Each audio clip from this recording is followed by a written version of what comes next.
ನಮಸ್ಕಾರ ಸ್ನೇಹಿತರೆ.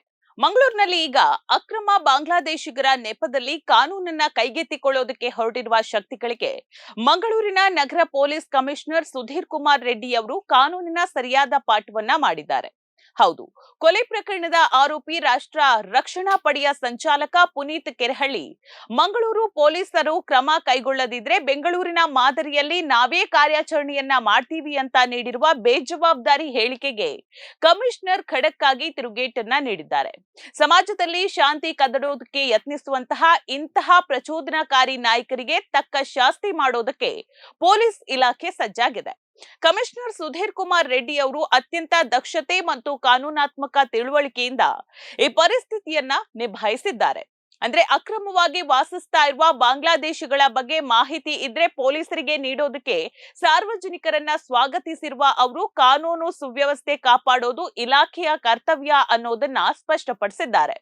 ಅಕ್ರಮವಾಸಿಗಳನ್ನ ಪರಿಶೀಲಿಸುವ ಮತ್ತು ಬಂಧಿಸುವ ಸಂಪೂರ್ಣ ಅಧಿಕಾರ ಇರೋದು ಕೇವಲ ಕಾನೂನಾತ್ಮಕವಾಗಿ ಪೊಲೀಸರಿಗೆ ಮಾತ್ರ. ಅದನ್ನ ಬಿಟ್ಟು ಪುನೀತ್ ಕೆರೆಹಳ್ಳಿ ಅಂತಹ ವ್ಯಕ್ತಿಗಳು ತಾವೇ ಪೊಲೀಸರಂತೆ ವರ್ತಿಸೋದಕ್ಕೆ ಬಂದ್ರೆ ಮುಲಾಜಿಲ್ಲದೆ ಕಾನೂನು ಕ್ರಮ ಜರುಗಿಸಲಾಗುವುದು ಅನ್ನುವಂತಹ ಒಂದು ಎಚ್ಚರಿಕೆಯನ್ನ ಕೂಡ ಅವರು ಕೊಟ್ಟಿದ್ದಾರೆ.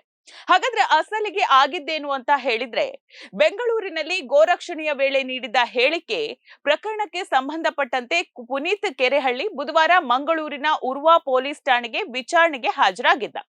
ಆದ್ರೆ ವಿಚಾರಣೆ ಮುಗಿಸಿ ಹೊರ ಬರ್ತಾ ಇದ್ದಂತೆ ಮಾಧ್ಯಮಗಳ ಮುಂದೆ ತನ್ನ ಅತಿರೇಕದ ವರ್ತನೆಯನ್ನ ತೋರಿದ್ದಾನೆ. ಮಂಗಳೂರಿನ ಮಾಲ್ಗಳಲ್ಲಿ ಎಷ್ಟೆಷ್ಟು ಬಾಂಗ್ಲಾದೇಶಿಗರಿದ್ದಾರೆ ಅನ್ನುವಂತಹ ಲೆಕ್ಕ ಕೊಡ್ತೇವೆ, ನಮಗೆ ಫ್ರೀ ಹ್ಯಾಂಡ್ ಕೊಡಿ ಅಂತ ಹೇಳಿ ಪೊಲೀಸ್ ಇಲಾಖೆಗೆ ಸವಾಲನ್ನ ಹಾಕಿದ್ದಾನೆ. ಅಷ್ಟೇ ಅಲ್ಲದೆ ಗುಪ್ತಚರ ಇಲಾಖೆ ಏನ್ ಮಾಡ್ತಾ ಇದೆ ಅಂತ ಪ್ರಶ್ನಿಸುವ ಮೂಲಕ ತಾನೇ ಕಾನೂನಿಗಿಂತ ದೊಡ್ಡವನು ಅನ್ನುವಂತೆ ಸೊಕ್ಕಿನ ಮಾತುಗಳನ್ನ ಆಡಿದ್ದಾನೆ. ಯಾರೋ ಒಬ್ರು ತಮಗೆ ಖಾಸಗಿ ರಕ್ಷಣೆಯ ಹಕ್ಕು ಇದೆ ಅಂತ ಹೇಳ್ಕೊಂಡು ಜನರ ಮೇಲೆ ದಾಳಿ ಮಾಡೋದಕ್ಕೆ ಸಂಚು ರೂಪಿಸ್ತಿದ್ದಾರೆ. ಆದ್ರೆ ಕಮಿಷನರ್ ಸುಧೀರ್ ಕುಮಾರ್ ರೆಡ್ಡಿ ಅವರು ಈ ನಾಟಕವನ್ನ ಸಾರ್ವಜನಿಕವಾಗಿ ಬಯಲಿಗೆ ಎಳೆದಿದ್ದಾರೆ. ಖಾಸಗಿ ರಕ್ಷಣೆಯ ಹಕ್ಕು ಅನ್ನೋದು ತಕ್ಷಣವೇ ಅನಿವಾರ್ಯ ಸಂದರ್ಭದಲ್ಲಿ ಸಂಭವಿಸುವ ವಿಷಯವೇ ಹೊರತು ಸುದ್ದಿಗಾರರ ಮುಂದೆ ಕೂತು ಪ್ಲಾನ್ ಮಾಡಿ ಮಾಡುವಂತಹದ್ದಲ್ಲ. ಸುದ್ದಿಗೋಷ್ಠಿಯನ್ನ ನಡೆಸಿ ಆ ನೆಪದಲ್ಲಿ ಬೇರೆಯವರ ಮೇಲೆ ದಾಳಿ ಮಾಡೋದಕ್ಕೆ ಮುಂದಾದ್ರೆ ಅದು ಮುಂಚಿತವಾಗಿ ಯೋಜಿತವಾಗಿ ನಡೆಸಿದ ದಾಳಿ ಆಗತ್ತೆ. ಹಾಗೆ ಮಾಡಿದ್ರೆ ಬಂಧನದ ನಂತರ ನ್ಯಾಯಾಲಯದಲ್ಲಿ ತಾನೇ ಅಪರಾಧಿ ಅಂತ ಸಾಬೀತಾಗುತ್ತದೆ ಅಂತ ಕಮಿಷನರ್ ಕಟುವಾಗಿ ನೆನಪಿಸಿದ್ದಾರೆ. ಕಳೆದ ವರ್ಷ ಕೂಡ ಇಂತಹದ್ದೇ ಅತಿರೇಕದ ಪ್ರಯತ್ನ ಮಾಡಿ ಪೊಲೀಸ್ ಇಲಾಖೆಯ ಸೂಚನೆಯನ್ನ ಮೀರಿದ್ದಕ್ಕಾಗಿ ಕೆಲವರು ಜೈಲು ಕಂಬಿಯನ್ನ ಎನಿಸಿದ್ದನ್ನ ಕಮಿಷನರ್ ಇಲ್ಲಿ ನೆನಪಿಸಿದ್ದಾರೆ. ಯಾರಾದ್ರೂ ಕಾನೂನು ಕೈಗೆತ್ತಿಕೊಂಡು ದೈಹಿಕ ಹಲ್ಲೆ ನಡೆಸೋದಕ್ಕೆ ಮುಂದಾದ್ರೆ ಸೆಕ್ಷನ್ 341 ಮತ್ತು 506ರ ಅಡಿಯಲ್ಲಿ ಕಠಿಣ ಪ್ರಕರಣ ದಾಖಲಿಸಿ ಜೈಲಿಗೆ ಅಟ್ಟಲಾಗುವುದು ಅನ್ನುವಂತಹ ಎಚ್ಚರಿಕೆಯನ್ನ ಕೊಟ್ಟಿದ್ದಾರೆ.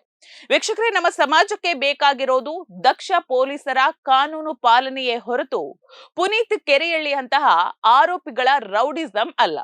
ಕಾನೂನು ರಕ್ಷಿಸೋದಕ್ಕೆ ಕಮಿಷನರ್ ಸುಧೀರ್ ಕುಮಾರ್ ರೆಡ್ಡಿ ಅವರಂತಹ ಅಧಿಕಾರಿಗಳ ಕೈ ಬಲಪಡಿಸೋಣ. ಧನ್ಯವಾದ.